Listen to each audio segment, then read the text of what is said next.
O Jean manda uma mensagem aqui para o mundocorporativo@cbn.com.br e descreve aqui a seguinte situação. Tenho 23 anos e ouço muito falar em liderança, em ser líder no meu negócio. Como eu posso identificar se eu tenho personalidade para ser um líder?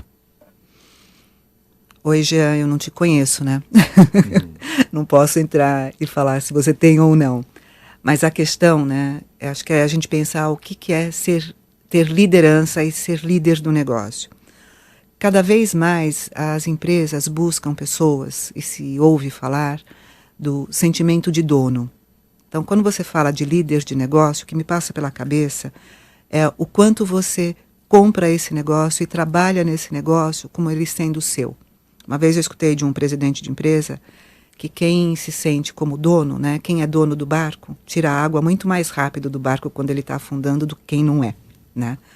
Então, eu acho que o primeiro ponto para você saber se você tem ou não esse perfil de liderança é entender o que a gente está chamando de liderança. O que é liderança para você, né?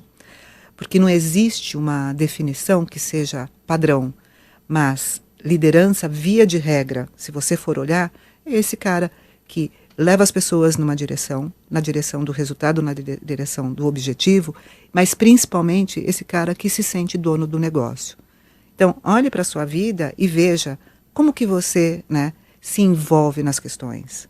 Né? Você compra essas questões para você defende essas questões, você consegue levar as pessoas dessa direção, como que você se relaciona, né? A cultura do manda quem pode, obedece quem tem juízo, deu lugar para a cultura da coerência entre fala e ação. Né? Cada vez mais, quem é coerente com a sua fala e sua ação, consegue os adeptos para que você siga numa direção. Se liderança for esse caminho, olhe para si e veja o quão distante ou próximo você está disso.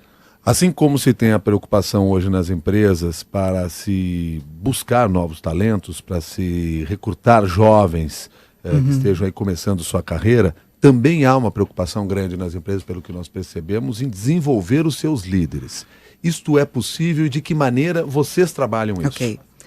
Cada vez mais a gente tem trabalhado com as organizações nesse sentido. Tá? Cada vez mais as organizações percebem e sentem essa necessidade. Eu costumo falar que não existe gestor do mal, né? Existe gestor sem repertório. Muitas vezes ele não faz porque ele não sabe fazer, ou porque ele faz daquele jeito que ele acha que é o certo, né? E às vezes sai torto, mas ele está indo. Então, existe sim uma preocupação do preparo dessa liderança. A gente tem feito vários trabalhos nesse sentido. A gente trabalha muito com implementação de academias de liderança, que é justamente desenhar dentro daquela cultura uma trilha de desenvolvimento que faça sentido quando você fala de liderança. Então, a gente passa por um pilar essencial, que é o pilar da ética, o pilar da questão do autoconhecimento, que é a base para todo o desenvolvimento. Se você não se conhece, fica difícil você separar o que é seu e o que não é, aonde você tem as suas potencialidades, né? Então, quando a gente fala de desenvolvimento de liderança, o primeiro passo é o autoconhecimento. E depois as outras habilidades inerentes àquele negócio e àquela cultura. Vocês na DMRH falam de um conceito que é liderança customizada. Explica para nós o que significa isso. Ok. É justamente quando você tem esse estudo muito forte da questão da cultura, da visão do negócio, de como que as coisas acontecem dentro da organização, né? O nosso trabalho não é só uma de liderança customizada. A gente fala muito de customização em todos os setores do nosso trabalho, né? Eu não tenho hoje, Milton, dentro do grupo DMRH, um produto de prateleira. Eu tenho produtos que têm uma espinha dorsal que a gente tem que garantir. Né? Então, por exemplo, quando eu falo de autoconhecimento, existem algumas questões que são básicas ou fundamentais de reflexão. Mas o trabalho que eu desenvolvo com cada pessoa, ele tem a customização pelo que é essencial para aquela pessoa. Quando eu faço uma academia de liderança, quando eu dou um treinamento, vamos supor, de feedback, um treinamento de avaliação por competências, tudo isso é extremamente customizado para a empresa. Então, quando eu falo de liderança, que tipo de liderança ou que tipo de exigência de ambiente requer aquele líder? E é em cima disso que a gente trabalha. Tá? Então, é em cima disso que a gente faz, muitas vezes, a construção de times. Né? Como que você desenvolve isso? Agora, o líder dentro da empresa, ele tem que enxergar essas pessoas individualmente e para cada pessoa desenvolver uma estratégia? Para mim esse é o maior desafio hoje da liderança. Como que você consegue fazer uma gestão individualizada, e a gente parte fortemente para individualização das pessoas nas organizações, né? Então, como que você faz essa gestão individualizada e tem uma gestão homogênea e percebida como justa? Então, assim, traduzindo o que é isso. Cada vez mais o líder precisa sim conhecer cada um dos seus liderados. Porque você se desenvolve, você aprende, e eu te mobilizo diferente do que eu mobilizo a outra pessoa da minha equipe. Então, este conhecimento, ele é fundamental. Só que este conhecimento é para a gente mobilizar as pessoas na mesma direção. E ele não pode ter parcialidade.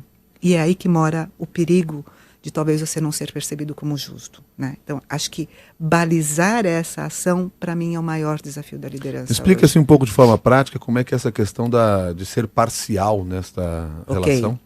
Porque, por exemplo, se eu conheço você individualmente, né, e eu tenho uma característica, vamos supor, você tem filhos pequenos, né? Eu sei o quanto é importante o seu filho para você, e ontem você foi embora mais cedo, né? E a outra pessoa hoje da equipe teria que ficar para fazer hora extra, né? E ontem você foi embora mais cedo e hoje era o seu dia de fazer hora extra, por exemplo, tá?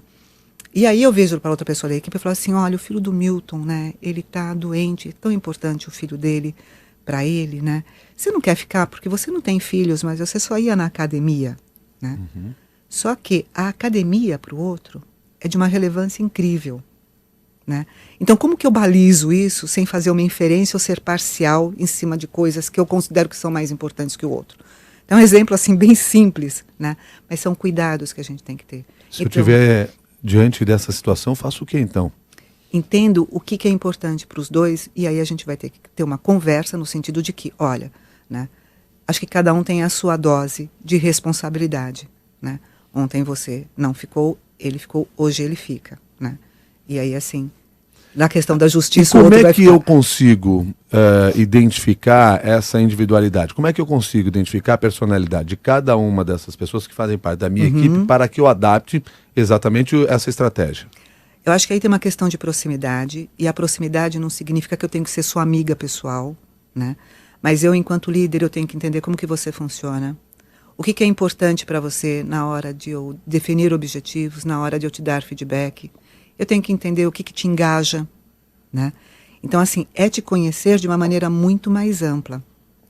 E isso eu tenho que fazer com todas as pessoas. E eu só consigo fazer isso tendo reuniões constantes com você, te dando feedback, traçando junto com você o seu plano de desenvolvimento, que é uma responsabilidade sua compartilhada comigo, né? E aqui, Milton, a gente tem um grande desafio, porque isso requer o quê? Tempo.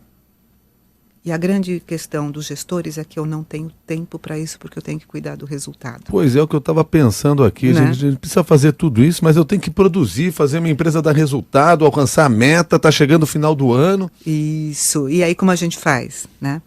E eu falo que você não vai gastar seu tempo, você vai investir seu tempo, porque à medida que eu te desenvolvo, eu me libero para fazer outras coisas. Então é como você equilibra o investimento desse teu tempo.